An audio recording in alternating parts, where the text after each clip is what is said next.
Hello po sa inyo mga ka-Jansky, kumusta po kayo? At ngayong araw na ito ay meron na naman po tayong bagong ipapahagi sa inyo na kung saan ito po ay mga simpleng paraan para mas lalo pa maka-attract ng good luck na yan sa saping yaman man o pananalapi. So bago po ang lahat mga ka-Jansky ay nais ko lang pong ipromote sa inyo para po sa mga gusto ng mga pampaswerte sa inyong mga negosyo, sa inyong mga trabaho, sa inyong mga career, or kung kayo po ay mahilig maglaro ng anumang uri ng sugal, meron po tayong pampaswerte dyan para po sa mga interesado ay mag-PM lamang po kayo sa akin. So nandito ka sa channel na to dahil alam ko na ikaw ay maraming problema. So sabing pananalapi, kayo po ay paon sa utang at marami po kayong mga problema. Kahit ano pa man yan mga ka-Jansky, huwag po tayo mawala ng pag-asa. Lalo po kung ikaw ay alam niyo po sa inyong sarili, kayo naman po ay hindi tamad, kayo naman po ay nagsusumikap sa buhay, kayo naman po ay matulungin at hindi nanlalamang. So bakit ganito ang minsan na tanong natin na ang sitwasyon ng inyong pamumuhay. So ito pong ating ritual na ating gagawin na ipinaparating po natin kay universe na tayo po ay ready nang makareceive ng blessings na yan dahil deserve po natin yan.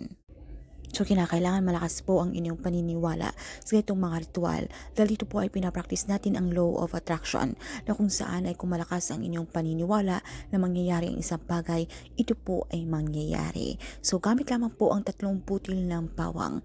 Ang butil ng bawang ito po ay napakamabisa sa pagtanggal ng mga negatibong enerhiya, mga kamalasan na yan na kung saan ito po ay nagiging hadlang. Marami pong blockage na ito po ang nagiging dahilan na yung daloy na pananalapi sa inyo ay kabigat at hindi na po kayo nakakaahon-ahon at hindi po natin alam na meron pong mga inggit sa paligid na kung dati na papansin nyo kayo po ay siniwet at bigla po kayong minalas.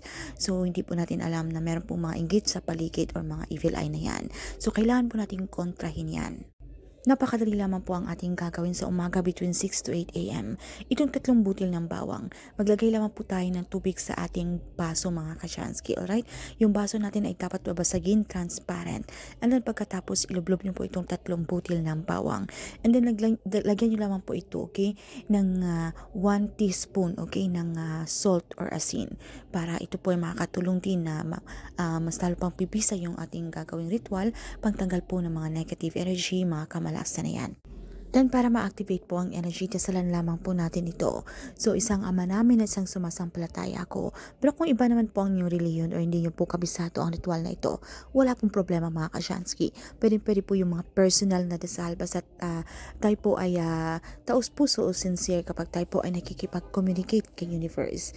And then pagkatapos sambitin nyo na po ang inyong mga intensyon, lahat po ng inyong mga kahilingan, ang gusto nyo pong i-wish, okay, kay universe, kung ano man yan, so sa pananalapi, kung ano man po ang inyong mga problema na feeling nyo po ay kaibigat at gusto nyo pong mabigyan ng lunas, na mabigyan ng solusyon at ito po ay matuldukan na. So huwag nyo pong limitahan ang inyong mga sarili. And pagkatapos kayo po ay maging positibo. I-claim, i-affirm na po sa inyong mga sarili ang mga swerteng darating na ito. Sambitin nyo lamang po yung ating mantra. Thank you, universe. Now I'm ready to receive the blessings. And then pong ating ginawang ritual, okay, ay pwede nyo po itong pasikatan sa sinag ng araw. Kahit mga ilang minuto lamang po, kahit 10 to 15 minutes, para mas lalo pang ma-activate ang energy nito. Dahil alam naman po natin na si Haring Araw, ito po ay napakamaswerte. Ito po ay kalang sa kalikasan. Ito po ay nagbibigay sa atin ng liwanag at ito po ay sumisipulo ng pag-asa. Then pagkatapos ito mga ka-Jansky, pwede nyo po itong ipwesto. Pwede nyo po itong ipwesto sa inyong mga front door ng inyong mga main door sa gilid po. Pero pwede nyo rin po itong ilagay sa inyong mga pintana. Or pwede nyo rin po itong ilagay sa ilalim po ng inyong mga kama or sa gilid ng inyong mga kama. So ito po ay makakatulong para kung ano man po yung mga nananahan ng mga negative energy sa paligid, ito po ay kanyang sipsipin at maitaboy po ang kamalasan. Hayaan nyo lang po ito doon ng 7 days mga ka-Jansky. At kapag sumapit na po ang 7 days, okay, pwede nyo na po itong i-dispose. Ito pong ating tubig, okay, isabon nyo lamang po ito doon sa ating mga lababo or doon po sa inyong mga inidoro, okay? Then i-flush nyo lamang po iyan. And then yung ating bawang, pwede nyo po itong i-dispose, itapon sa labas po ng inyong pamamay sa basurahan. So keep manifest everyday mga ka-Jansky, okay? Pwede nyo po itong bulungan everyday ang inyong mga gustong i-manifest, ang inyong gusto pong mga kahilingan. And magugulat po kayo, after 7 days ay magiging magkaan ang pakiramdam ninyo at ang daloy ng pananalapi at unti-unti pong manumpalik.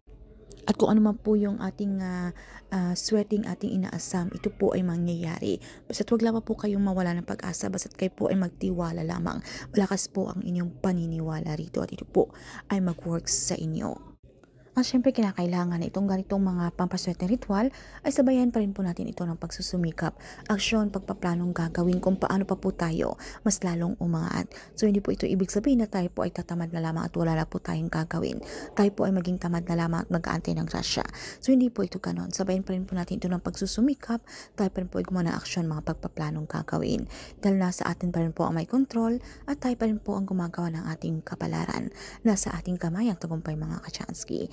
So sa pamamagitan po ng mga pampaswerte ritual na ito po ay isang kapayo o inspirasyon lamang para mas lalo pang lumapit ang swerte na yan.